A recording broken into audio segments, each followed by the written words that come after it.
Conocí a todas estas personas, a algunas de ellas muy bien, y fue un gran impacto. Sucedió de manera bastante repentina. En el caso de Tucker, creo que estuve en su programa durante 7 años todos los lunes por la noche. No vi ni una pizca de eso. Y de repente, creo que el 70% de sus programas ahora son sobre Netanyahu o Israel. Es inquietante porque baja el estándar de lo aceptable. ¿Por qué Israel y no estos otros actores nefastos en las sombras? Y la respuesta es bastante obvia. Es una plaga ancestral de antisemitismo, esa es mi creencia. ¿Por qué algunos de los mayores partidarios de Trump de repente se están volviendo en su contra y contra Israel por esta guerra? Es una pregunta interesante porque está documentado que apoyan el 90% de su agenda, ya sea el cierre de la frontera o cualquier otro tema. Así que en este tema en particular no solo se han enfocado en él, sino que lo han convertido en el ejemplo o el punto de inflexión de todo. En otras palabras, si él no está de acuerdo con ellos en este tema en particular, entonces anulan todas sus posturas conservadoras de toda la vida. Así que tienes razón al preguntar por qué parece inexplicable. Si él hubiera dicho, bueno, no quiero meterme en el lío transgénero, mejor lo dejo pasar, ¿habrían hecho lo mismo? No lo creo. Dicen que él hizo campaña prometiendo poner fin a las guerras eternas, o como él las llamaba, guerras interminables, pero eso estaba definido por la desventura de 20 años en Afganistán, los problemas de 8 años en Irak, y lo más cercano que habíamos visto hasta esta guerra, me refiero, fue un caso aislado con Soleimani y con Baghdadi. Fueron como 3 semanas bombardeando al ISIS. Maduro fue un día 26 horas entrando durante la guerra de 12 días para destruir las instalaciones nucleares en junio de 2025. No tenemos tropas terrestres ahí. Los israelíes han desplegado probablemente 300 aviones, y no entiendo cómo esto puede considerarse una guerra interminable, especialmente porque nunca hemos visto una guerra, en mi experiencia, tan asimétrica. Y creo que lo que están haciendo es confundir la supervivencia del régimen por ahora con la victoria, porque sienten, bueno, ¿por qué no lo eliminan? Pero hay una contradicción ahí, una paradoja, es que no queremos pelear esta guerra. Y no creo que ustedes tampoco quieran hacerlo de la manera en que peleamos en Fallujah o en la provincia de Helmand. No queremos bajar al terreno e ir casa por casa y darles la ventaja y pelear su tipo de guerra yihadista. A veces es inevitable, como están aprendiendo, y a veces en el sur del Líbano, pero básicamente a los israelíes tampoco les gusta pelear de esa manera. Tuvieron que hacerlo en Gaza, pero nosotros no. Los ejércitos occidentales no funcionan tan bien, renuncian a muchas de sus ventajas innatas. Así que hemos hecho una guerra aérea. Si haces una guerra aérea y dices que vas a destruir la capacidad del enemigo para hacer la guerra, entonces realmente no vas a poder exigir una rendición incondicional a menos que estés dispuesto a arrasar todo el país. Algo parecido a lo que hizo Rusia en la Tercera Guerra Chechena cuando destruyó Grozny. Nosotros no vamos a hacer eso. Así que van a hacer que sea imposible en el futuro cercano, tal vez 5 o 10 años, que ellos hagan la guerra. Ese era todo el propósito de la guerra. Pero ellos parecen pensar que porque el régimen sigue en pie, entonces nosotros somos impotentes y todas las cartas están en manos de Irán. Pero la coalición, cuando quiera acelerar, puede hacerlo. Si analizas cualquier tipo de escenario, ahora están enviando lanchas torpederas. Trump dice que los va a destruir si colocan minas. Bueno, nosotros fácilmente podemos decir, y creo que él debería hacerlo, destruirlos si abordan cualquier barco, sea cual sea. ¿Qué van a hacer? Dicen que tienen escondites secretos de misiles. Van a cubrir todo el Golfo y a Israel. Si hacen eso, no tendrán puentes ni generación de energía. Así que la escalada es muy fácil de nuestra parte. Y en cuanto al riesgo, es muy pequeño comparado con el riesgo que ellos asumen. Y todo esto es paralelo al hecho de que, según sus estimaciones, están perdiendo entre 400 y 500 millones al día en ingresos y producción económica. Así que esto no puede continuar mucho más tiempo, incluso sin represalias. Así que tiene que haber una razón para esta apostasía, para que estos apóstatas aparezcan de repente. Y creo que sienten que eran íntimos de la administración de Trump, eran habituales en Mar-a-Lago, tenían su número de celular, lo llamaban. Pero cualquiera que conozca a Donald Trump sabe que no llamas a Donald Trump, no lo buscas. Él puede llamarte, pero siempre es en sus propios términos, como debe ser. Pero creo que las Marjorie Taylor Greene, los Steve Bannon, las Megyn Kelly, los Tucker Carlson, todos sentían que tenían la atención del presidente y sentían que él tenía que apegarse a la agenda MAGA que ellos consideraban neoaislacionista.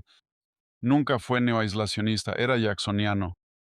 Así que él cree en la disuasión preventiva, ya sea eliminando, como dije, a Baghdadi o Soleimani o al grupo Wagner o ISIS o Maduro. Hay una larga historia de que si él siente que hay una amenaza para la seguridad de Estados Unidos y en un análisis de costo-beneficio puede lograrlo con poco riesgo, lo hará. Lo hizo con los hutíes, pero ellos pensaron que iban a tener un gran enfrentamiento con él y eso siempre es un error. Señor presidente, usted traicionó la promesa de evitar guerras opcionales en Medio Oriente. Esta es una guerra interminable. Y eso no se hace con Donald Trump, y ellos no esperaban lo que él hizo. Él pasó al ataque y dijo, se acabó para ustedes. Yo no, yo terminé con ustedes. La otra cosa es que ahí, y no puedo hablar por todos ellos porque hay diferentes niveles entre estas personas. No todos son Nick Fuentes, no todos son Tucker, hay diferentes niveles. Algunas personas ayudan y son cómplices, algunas personas son activas, pero había una sensación de que el clima en el Partido Demócrata es claramente anti-israelí, antisemita. Todo el partido está impregnado de eso y sienten que las instituciones, no el poder político ni el poder militar, sino el poder cultural de Estados Unidos, es demócrata y de izquierda y se está moviendo en esa dirección. Estoy hablando del LA Times, el Washington Post, el New York Times, el Atlantic, PBS, NPR y las cadenas de noticias. Toda esa cultura ahora es anti-israelí e incluso se está moviendo hacia eso, y las universidades son antisemitas. Y sienten que ahí es donde, y lo que quiero decir con eso es que ahora Tucker está invitando a Jeffrey Sachs, o ahora la gente de la izquierda está elogiando a estas personas, y creo que sentían que estaban políticamente aislados y que habían tomado un riesgo al identificarse con Trump. Y luego él no hizo lo que ellos querían y pensaron que tenían más influencia sobre él de la que realmente tenían y le hicieron exigencias, lo cual fue suicida. Y sentían que el ánimo del país se estaba moviendo en esa dirección y que iban a aprovechar esa tendencia. Y también, y ha sucedido, ahora están siendo elogiados por la izquierda. La izquierda, en realidad, si ves estos blogs de izquierda, están diciendo que Megyn Kelly y Tucker y Steve Bannon, tal vez no Fuentes y Candace, pero todos ellos tienen buenos puntos que aportar. Están siendo usados casi como si fueran el proverbial idiota útil, pero hay muchas motivaciones, pero creo que se están moviendo en esa dirección. Y si apoyas a Trump en Estados Unidos, te identificas con las clases medias, las clases trabajadoras, a menudo la clase trabajadora blanca, pero también la hispana. No es una cuestión racial. Pero no te identificas con los mecanismos de poder cultural y de maneras muy insidiosas pueden criticar tu libro de manera dura o injusta. Pueden lanzarte indirectas, pueden hundirte, pueden divulgar tu información privada en Internet, pueden cancelarte. Y eso se vuelve una carga para algunas personas, al parecer, y simplemente quieren dejar de estar marginados. Sienten que ya hicieron suficiente y que Trump no los recompensó lo suficiente. No tuve suficiente acceso a Mar-a-Lago. Y ya terminé con él, y tal vez haya otras personas que aprecien mis talentos, y ahora descubren que tienen aliados extraños con la izquierda. Es muy extraño. Conocí a todas estas personas, a algunas de ellas muy bien, y fue bastante impactante, sucedió bastante de repente.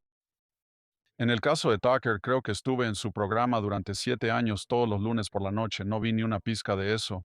Y de repente le empezamos a ver a Daryl Cooper, el chiflado de la Segunda Guerra Mundial, y luego veíamos a este alcalde loco en Belén, y entonces hubo indicios, y luego, mientras eso aparentemente se hacía más popular o recibía notoriedad, entonces creo que ahora el 70% de sus programas son sobre Netanyahu o Israel. Y por eso es preocupante, porque baja el estándar de lo aceptable. Y ahora estamos como en un ambiente de los años 30, donde tenemos a los padres Coughlin y Lindbergh diciendo que los judíos nos van a meter en la Segunda Guerra Mundial. Requiere que todos hablen al respecto. Si les preguntas a estas personas, como yo lo he hecho y he tenido discusiones con ellos, bueno, ¿por qué no se enfocan en el Golfo? No creo que el Consejo del Golfo de las Seis Naciones nos haya metido en esta guerra, pero si vas a argumentar que alguien lo hizo en términos de la cantidad de dinero que se da a las universidades y la inversión extranjera, por lo general, un país al que le damos dinero no tiene tanta influencia sobre nosotros como los países que nos dan dinero, y ellos nos han dado miles de millones de dólares. Hablan de una inversión extranjera a largo plazo de 10, 11 billones de dólares. Han dado a las universidades cientos de millones de dólares. Tenemos programas de estudios sobre Medio Oriente que son abiertamente anti-Israel en todo Estados Unidos. Entonces, ¿por qué no dices, bueno, estamos en el Golfo ahora mismo para proteger a Arabia Saudita, Omán, Qatar, pero nadie hace ese argumento, es solo Israel. Así que eso plantea una pregunta: ¿por qué Israel y no estos otros actores nefastos en las sombras? Y la respuesta es bastante obvia: es una plaga antigua de antisemitas, esa es mi creencia. Tucker Carlson dijo recientemente que lo ha creído durante décadas, que la relación entre Estados Unidos e Israel era insana, pero la guerra con Irán lo obligó a hablar. ¿Crees que esa es una preocupación legítima o una completa falta de entendimiento sobre el papel de Israel en Estados Unidos? Bueno, él lo está malinterpretando, pero no es porque no sea inteligente, lo conocía muy bien. Así que tiene que ser una distorsión deliberada, porque si te basas en los hechos y dices que los últimos 7 presidentes dijeron que sería intolerable que Irán tuviera capacidad nuclear, creo que Israel y Estados Unidos destruyeron este mito de invencibilidad y demostraron que era hueco y humillaron a este país, y lo hicieron con muy pocas pérdidas. Todo el establecimiento quedó atónito. No puedes. ¿Qué pasó? Bueno, el acuerdo con Irán. Ahora están tratando de decir que el acuerdo con Irán podría regresar. Y están completamente desconcertados y dicen las cosas más ridículas. Ellos están ganando. Es absurdo. Es la situación más asimétrica que hemos experimentado. Y cuando Tucker dice, bueno, están sobreviviendo, bueno, están confundiendo la supervivencia con la derrota. La única razón por la que ese régimen existe es que Israel y Estados Unidos han decidido que no quieren enviar tropas terrestres a Irán y marchar hacia Teherán para sacar a esta gente del poder y luego hacer lo mismo que en Irak o Afganistán, quedándose ahí y siendo blanco de disparos mientras intentan trabajar con un nuevo gobierno. Dijeron, no, vamos a pelear esta guerra según los estándares occidentales de poder de fuego y poder aéreo. Y no necesariamente vamos a poder determinar qué tipo de gobierno lo reemplazaría cuando caiga este régimen, pero vamos a asegurarnos de humillar y destruir tanto su capacidad de hacer la guerra, que vamos a preparar el terreno para que pueda darse un cambio. Alguien podrá hacer esto después. Pero esa no es nuestra intención principal, ese es nuestro deseo. Pero entonces todos decían, bueno, todavía están ahí y tienen barcos. Pero si alguien analiza y disecciona la situación y observa el estado exacto de su marina, sus defensas aéreas, su fuerza aérea, su mando, puede ver que han sufrido una derrota de proporciones catastróficas. Una inversión de 50 años, una inversión de 47 años, probablemente $500 millones en arsenales militares e infraestructura. El complejo militar, industrial y nuclear está arrasado.